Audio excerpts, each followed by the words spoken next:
It all started in 1988. After using voodoo magic to transfer his soul into the body of a good guy doll, the serial killer Charles Lee Ray, now Chucky, begins his hunt against little Andy Barkley, only 6 years old. But there was a weakness. Trapped inside the doll for too long, Chucky was starting to turn human on the inside. His organs were beginning to form, and that meant a shot to the heart could actually kill him. At the movie's climax, the chase inside the apartment reaches its breaking point. Chucky is trapped in the fireplace, and the flames consume his plastic body. Charred, missing an arm and a leg, he rises from the ashes even more terrifying, staggering, and laughing.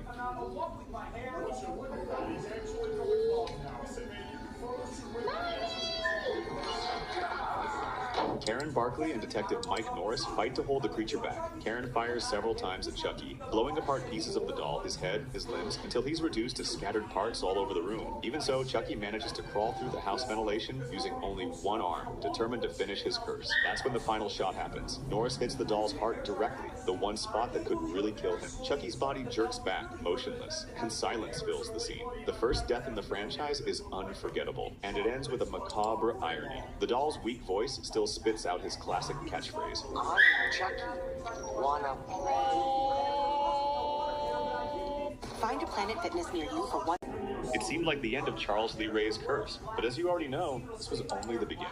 The explosion. 2 years after the events of the first movie, Andy Barkley now lives in a foster home, since his mother was sent to a psychiatric institution. Meanwhile, the Play Pals company, the one behind the Good Guys dolls, decides to rebuild Chucky in an attempt to clear their bad reputation and prove their toys are harmless. But the marketing stunt goes wrong, very wrong. As soon as he's reborn in a new body, Chucky starts another hunt, killing anyone who gets in his way of reaching Andy. After murdering the boy's foster parents, the doll forces Kyle, Andy's foster sister, to take him to the boy. The final showdown happens inside the Play Pals factory itself. Among conveyor belts and giant machines, the setting turns into a nightmare. Chucky is no longer the friendly doll from the store shelf. Even needing a cart to move around, he fearlessly charges at the boy, but misses the strike, gets stuck in the machine gears. That's when Andy manages to open a valve right above the monster. A stream of molten plastic pours onto Chucky, covering his entire body. The hot material hardens, sticking to and deforming his face, turning him into an even more grotesque version of himself. But even that doesn't stop him. Twisted and hardened, he still keeps trying to finish his goal. In desperation, his sister comes up with a fatal idea. He grabs a compressed air hose and shoves it straight into the doll's mouth. The pressure starts to grotesquely inflate Chucky's head,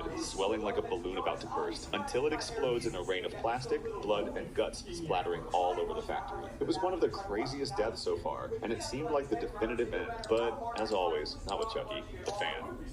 Although released just a year after the second movie, the story of Child's Play 3 takes place many years later. Andy is now a 16-year-old teenager attending military school, but even in this strict environment, Chucky's shadow comes back to haunt him. During his new hunt, the doll